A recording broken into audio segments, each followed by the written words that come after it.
Hello, everybody. Welcome to another episode of AMAZE Live. I'm so excited to have Bonnie Ruff here. Hello.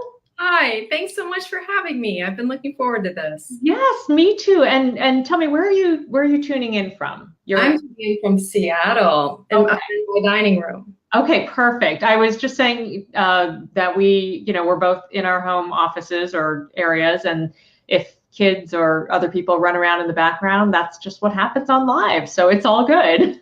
Right on.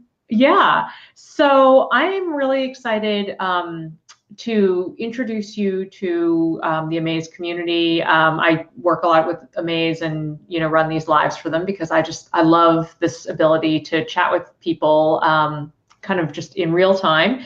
I know a lot of people will come to the broadcast later, so if that's the case, feel free to drop a question or a comment for Bonnie, and we will check in and get back to that later. But I would just like to get started, Bonnie, and have you tell our listeners, followers, watchers, a little bit about your background as a writer. Yeah, sure. So I started off after college as a journalist, doing daily news reporting in at a mid-sized newspaper in a small community in Southwest Washington State. So I kind of got my I guess my reporting chops just, really on the ground, learning to go and find out, and then how much fun it is to write about it when you get the chance to really learn something that kind of gives you this big head shift. So I learned about journalism for a couple of years and then went on and actually made a shift into literary nonfiction writing. I did an MFA at the University of Iowa. And then after that, I published my first book, which came out in 2010. That was a literary memoir called Carrier: Untangling the Danger in My DNA, which was a book about a genetic disorder that runs in my family and the decisions that my husband and I faced as the first generation in a long line that actually had genetic testing and could make more informed choices about whether and how to have children. So that was my first book, yeah. And then beyond that, I wrote another short literary memoir that came out from Kindle Singles a couple of years ago called The Girls Alone, about 6 weird, heritage-laden, funny days that I spent in Estonia, which is where my grandmother came from. And I went on that trip with a friend. So there's a lot in there about, it seems like everything I write about ends up kind of coming back to threads of women and girls and bodies and what it is to live in one and how we can be comfortable with ourselves. That said, I never planned on writing a book about sex. So this newest book that's coming out in just a few weeks, well, actually, I should say August 21st, that's Beyond Birds and Bees, bringing home a new message to our kids about sex, love, and equality. So you might hear a little bit of a different tone in that. Not exactly a literary memoir by any stretch. This is me as the reporter mom going, what am I going to do about teaching it happens to be that I have 2 daughters, teaching my kids how to navigate this world and what we bring to them culturally as far as sexuality and living in a female body goes and how to relate with people in any kind of body. So what happened, the reason this book came about is that my family moved to the Netherlands. This was back in 2009 when my oldest was just a little squirt, 2 years old. And so we moved there. Okay. Yeah, for just 18 months. And while we lived there, I started to notice some things that I couldn't quite piece together yet, but I could see that these were, there were clues for me basically on the ground. And when we moved back to the US and I gave birth to my second daughter, that's when I started to get really curious about cultural differences and how in the US and in I should say in American culture at large, and then in Dutch culture, generally speaking, how we approach bodies and sexuality, relationships and love. And the next thing I knew, despite the fact that I was, I'm the farthest thing you can imagine from like a Dr. Ruth or anything like that, I was working on a book because I had learned some things that I have to share. It's been so mind-blowing for me as a parent.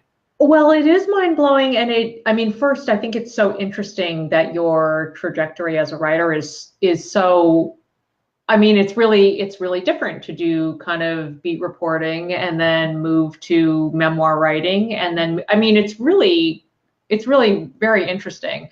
And also, the other thing that strikes me is that so when you had the idea for this book, I mean, your kids were little, like, no, I mean, so dialing, sort of winding back to when you had the idea to start writing, how old would they have been? Like 2 and 0, or? Yeah, exactly. I mean, Okay. about 4 and 0, really. My second daughter was born kind of after we splash landed back in the US. And at the same time, I was plopping back into a culture where I realized I felt different just in my body as a woman, living in my neighborhood in the Netherlands and living in my wonderful new neighborhood in the US, in Seattle, this, you know, the area where I grew up. And so I just started looking around at what's the difference. And there's so much you can start to notice just from, you know, the little things that people do and say, you know, and the gifts, the blue and pink gifts for babies, and the, you know, I mean, I was probably always a little bratty about that, and so I don't think I probably got a lot of yellow, but myself, but at the same time, just going to the store, I mean, my husband and I both noticed it. I mean, that was a time there was not really that this changes all that much, unfortunately, but there was a lot of really nasty, misogynist political discourse going on, and we're looking at each other going, this is where we're raising our daughters. How do we teach? Fine, so then how do we teach them to navigate this? And then my secondary question was, why didn't it feel like this where I was before? What are they doing different? I mean, I felt that kind of, we use that term male gaze, but just that sense that I think most American women and girls grow up learning to live with, of being watched, being looked at. Yeah, well, so one just comical aside, I'm with you on the neutral gender clothing. We actually we got a bird this year. My kids lobbied hard, put together a poster presentation, and we actually don't know if it's a boy or a girl, which I kind of love, because it's all been about like teaching them gender neutral. Like we don't do pronouns. It's kind of awesome, but that is a total aside. Yeah, I would actually like to dig into this topic a little bit more. You're talking about, you know, gender issues. Now, I would love to hear, you know, you talk in your book about gender equity, and what were some of the most compelling ways you saw this play out, you know, when you were living abroad?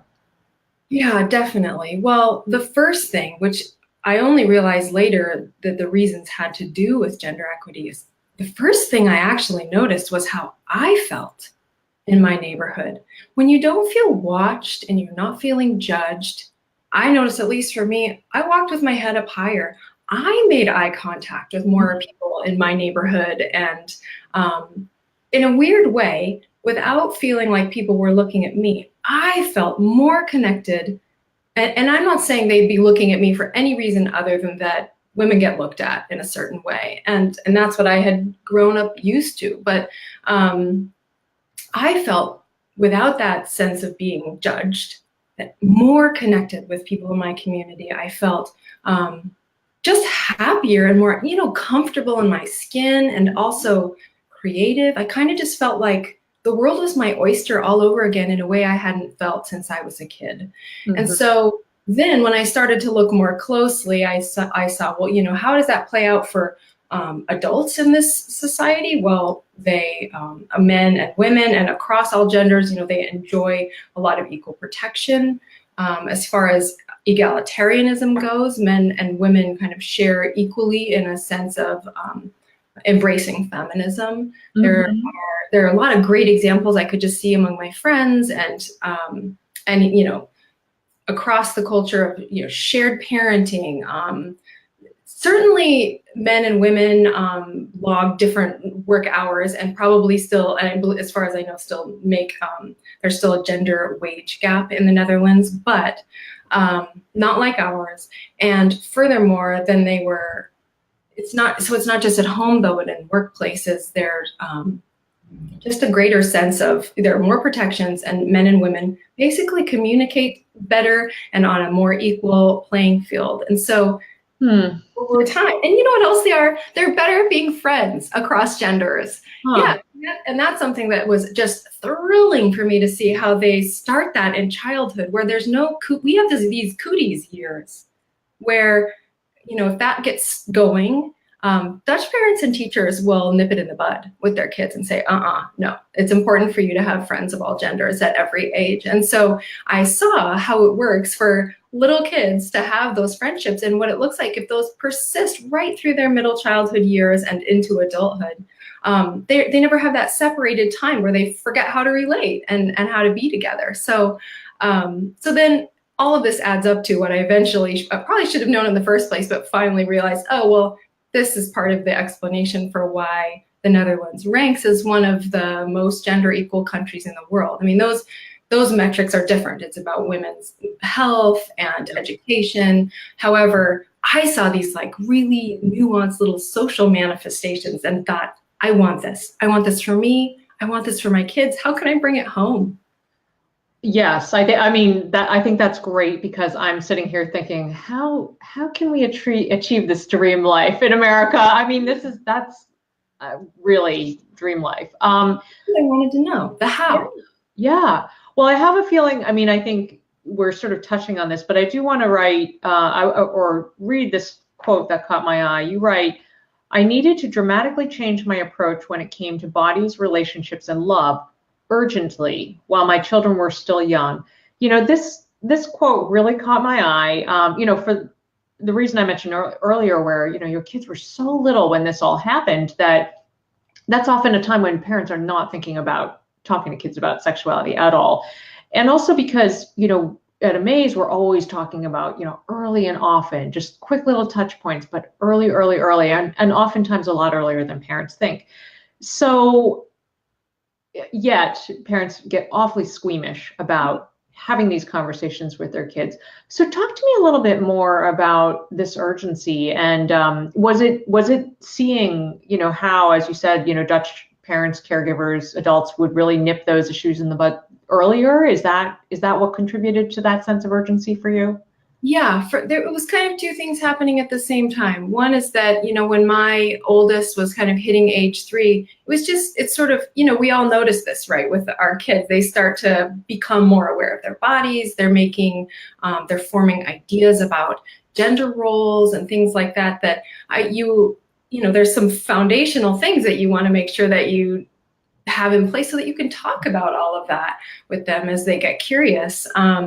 So there's that going on. You know, I would kind of lie awake at night sometimes thinking, well, you know, and then the other thing is, as just like any parent, you know, you have your worries, right?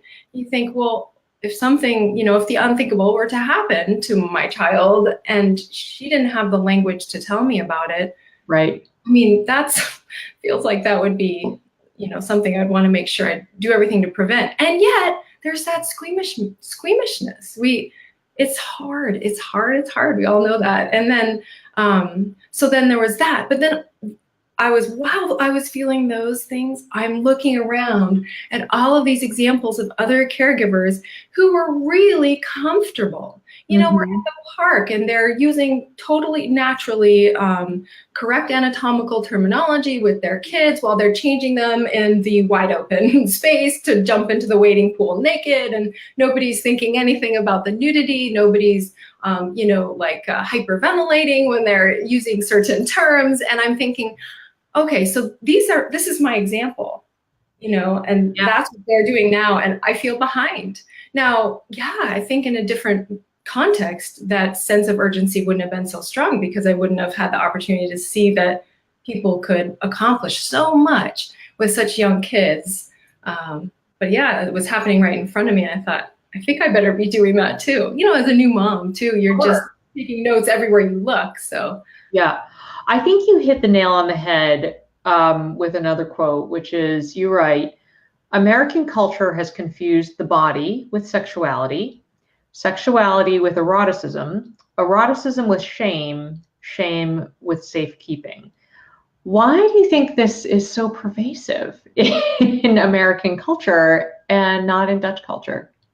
Yeah, it's really interesting. That was part of my curiosity too. We have, you know, in any culture, there are different inheritances that we get. And then there are also pivotal turning points within a culture where they say, okay, we're going to turn away from that. So there was a time when I would say that Dutch and American culture were pretty aligned in their general kind of I guess, conservatism about sexuality, and there probably was a lot more of a prohibitionist stance about young people and embracing sexuality.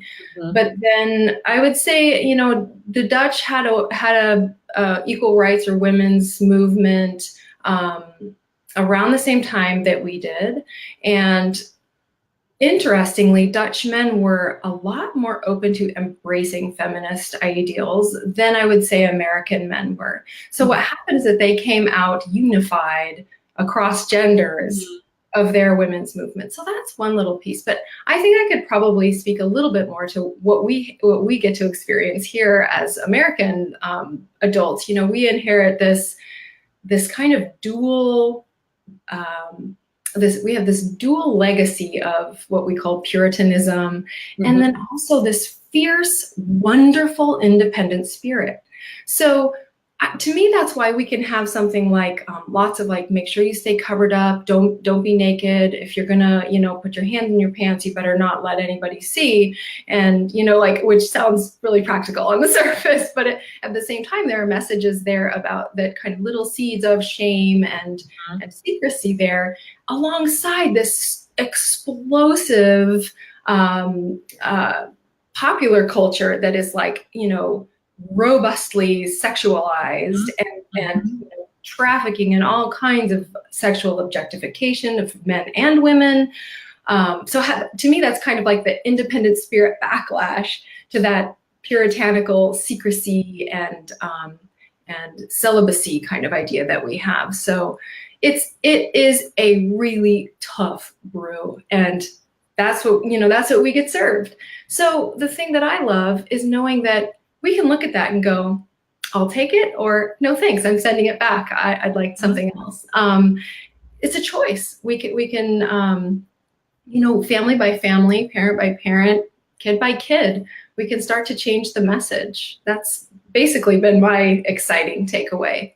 Yeah. Yes, I agree. And I love that, you know, I think that it could be tempting, you know, there was like the French parenting comparison book, and I think it can be tempting to sort of get a little bit down about when you look at another culture that's kind of doing the things that you wish your culture was doing, and to feel a little bit bummed out about it. But I think you're right that finding those positive threads and the things that you actually can make happen in your family and in your community, I mean, I think that's huge.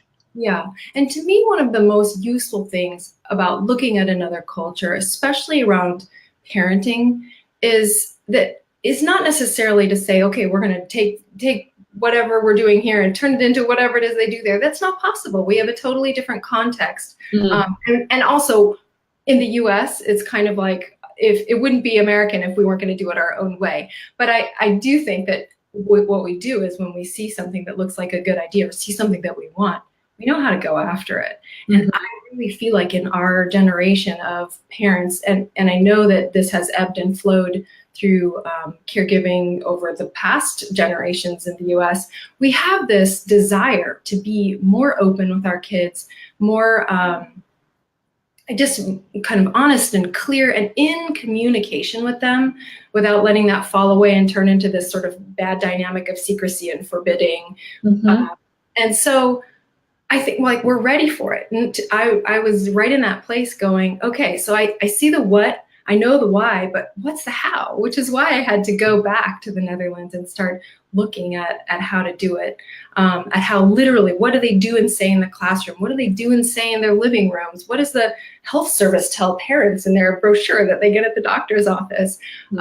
Because I wanted a close look. But there's also, to answer your question, the level of what do we tell our kids about, you know, how can we use the lessons from another culture to inform our messages for our kids? And my favorite way to do that is to tell my kids, this is what we do here. Say we wear our clothes at the swimming pool, but that's not the way it is everywhere. This isn't a question of what's right or what's wrong. This is a question of what's customary. And in many cases, it's a choice. So, for example, changing at home, we let it be our kids' choice if they're going to close their blinds in their bedroom before they change into their jammies at night. That's a choice. not a rule or a question of what's right or wrong. Right. Well, this is a good segue actually to my next question, which is, what are we're talking about these like tangible things that we can pull, from other experiences and other cultures. What are some of your top recommendations for parents who, really want to foster these open, honest conversation with kids about sexuality, but are, feeling a little squeamish? Yeah, well, first of all, you have every right to feel squeamish. And I think what that comes from is how much we love and care for our kids, right? The last thing we want to do is hurt them. We don't want to, we feel like there's a chance that we could make a mistake that will, that will be exactly the wrong thing. And that was something I was really worried about as I was doing my research. And because of course, as you pointed out, I had my own little kids at the same time. And I'm bringing everything home, the test kitchen, everything that makes sense. But I think, so some of the, I guess I would say the best thing I learned about that is that it's not true that childhood equates with not knowing about sexuality. We often call children innocents, right? Mm-hmm. And we say, well, an innocent doesn't know about reproduction or sex or intercourse or any of those things. And once they do, they're no longer an innocent. And once they're no longer an innocent, they're no longer a child. That is a uniquely American idea that is such a burden for parents who know in their mind that, well, kids, shouldn't they know about bodies and how that works? I mean, they learn how mushrooms reproduce at school. Why not us, And yet we're really worried about harming their childhood. And I was too. But what I learned is that from expert after expert is it's really not possible to tell a young child too much as long as you're coming from the right place.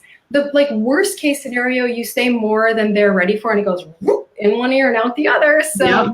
and so then to follow up anything I tell my kids with more repetition. Those are the things for me for little kids, is to take the plunge, go a little farther than I think maybe they want. I see a lot of advice out there that says, they probably don't even want or need as much as you might think.